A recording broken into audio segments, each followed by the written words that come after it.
Alright guys, welcome back to the channel. So today we're working on the SC. The reason why, I'll show you.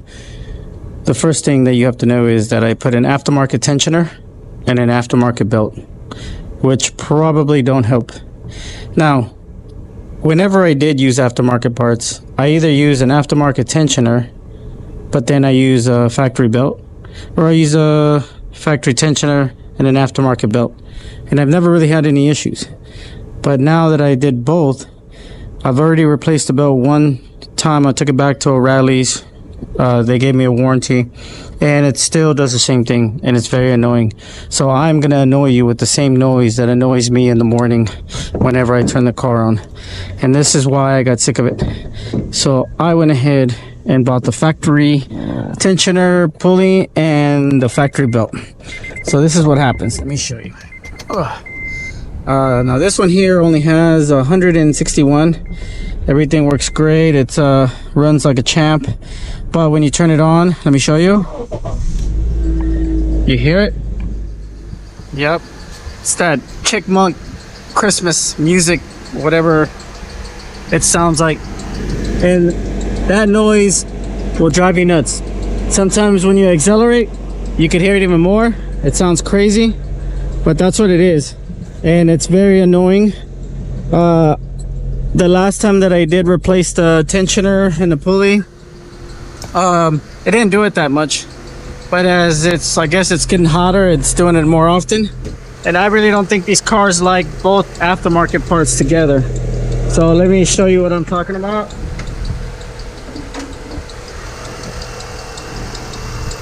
And there it is. Now, the tensioner in this thing is brand new.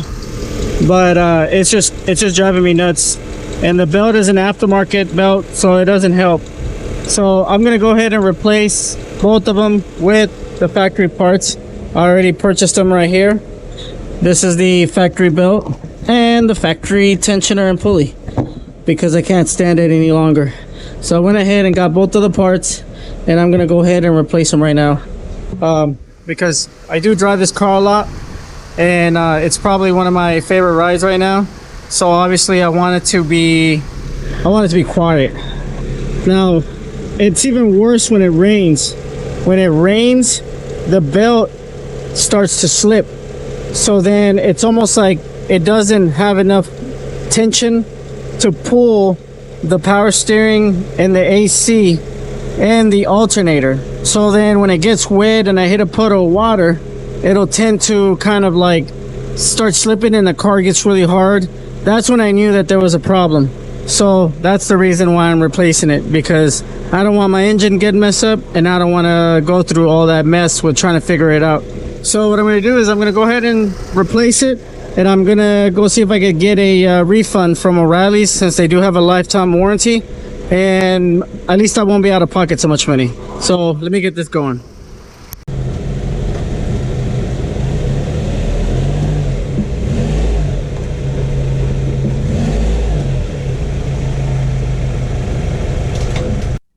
Alright guys, so one of the things that I did is I went ahead and got this serpentine belt toolkit. It's supposed to be a lot easier to remove your serpentine belt. I got it at Harbor Freight. It's like 20 bucks I think. So I'm going to go ahead and try it out, see if it's really worth the trouble of getting it. Because taking that serpentine belt sometimes can be a pain in the butt. So let's try it out, see how it goes. I already jacked up the car, everything's ready to go, so we are ready to rock and roll. Here it is. Like I said, I'm gonna go ahead and replace the tensioner and pulley and belt all in one time, see how it goes. Yep. Alright guys, so the tensioner tool was bunked. It does not work for this motor. I had to use the old style 15 millimeter wrench. And then I usually, what I do is I like taking the 15 millimeter wherever I'm going to be prying it. And it's kind of like, I guess, an old school trick. My dad taught me this one. And what you do is you put it in as far as the bolt goes. And in order to get a little more traction, you use another wrench as a wedge. And then it'll help you loosen it up. And then once you have it loose, then it doesn't matter, because it'll just come right off. but the first initial crank, you want to do that. And that's kind of the same way that you take the tensioner off too. You the tension off the belt, you basically you get a 15 millimeter, you get another wrench, and then you kind of counter push it, and then it basically it creates like a it gives you more resistance. So this is the where you would put it into the tensioner, and then you would use this wrench basically as a wedge, and then you wedge yourself down, and it gives you that strength and extra leverage that you need. So this is a good little trick whether you're tightening or you want to take off. You know, you want to use these two like that. It's a really good little old school trick, and it works, guaranteed. So I'm gonna go ahead and take this old piece of crap off, and I'm gonna go ahead and slap the new one in. This is a pretty easy little job, especially now. I've done so many of them. Every time I get an element, this is the first thing I do. I change the tensioner. I change this little the little VTEC seal back here, the VTEC solenoid, the main seal.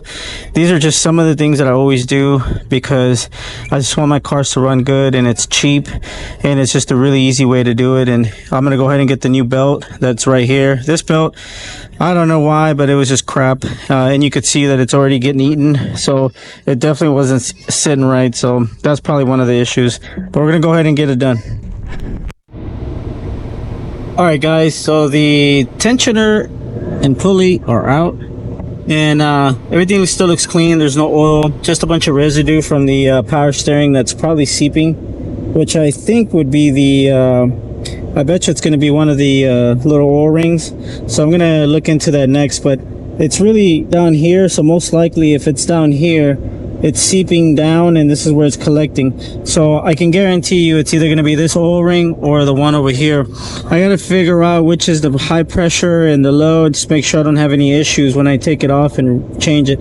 But I bet you it's going to be this one right here, just because of the way that's got a bunch of little oil around there. And it does look like it's just got oil there. I don't know if you could see it or not, but yeah, it's definitely there. So I'm gonna go ahead and check that next once I put it back together. But I'm gonna go ahead and halfway run the serpentine belt. I'm gonna go ahead and put the tensioner back on there, and then put the power steering pump, and then we're ready to rock and roll on this one. I do have to take the oil out of the unicorn, just because we've been driving a lot, going to the farm and going out of town, so I think it's gonna be a good thing to replace it. But I'm gonna go ahead and finish this one. All right, so as you can see, the tensioner and the power steering is back on, but here's what I'm talking about. There's that little leak right here coming from the seal, and it's seeping through right here. So I'm gonna definitely have to replace this seal and this seal, and I'll probably do a power steering flush, just because my power steering fluid is very dirty. And this is kind of like I guess just regular maintenance that maybe they hadn't done, so I'm just gonna have to do it. So I'm gonna go ahead and drop in the belt real quick, and then I'm gonna crank it up, and hopefully the noise will stop with all the factory parts back on there. All right guys, so there it is. Everything's back in place. Tensioner, belt. We're gonna go ahead and crank it, see if the noise stopped. If not, I'm gonna be very angry, and I'm gonna sell this thing for like 5,000 bucks. So somebody get ready to buy a $5,000 element. All right, here we go. If the belt doesn't stop squeaking, I'm selling this bitch. All right. You hear that? It's beautiful. No noise, no squeaking, absolutely nothing. Just a beautiful VTEC engine purring in the nightlight. You hear that? That's how your engine's supposed to sound. No squeaking, no chipmunks, no squirrels fighting. Just a nice clean engine. Yep. All right, well guys, I'm gonna go ahead and bring it down. I gotta change the oil on the unicorn, so I'm gonna try to get my money back, and hopefully I won't lose out so much on this. But remember guys, when you're dealing with these motors, I don't know why they don't like aftermarket parts. Some parts are good, but some parts they just don't, I don't know, they just don't click, man. It's like a love and hate relationship.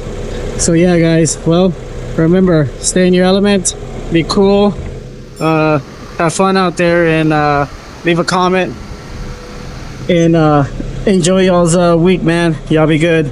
Take it easy.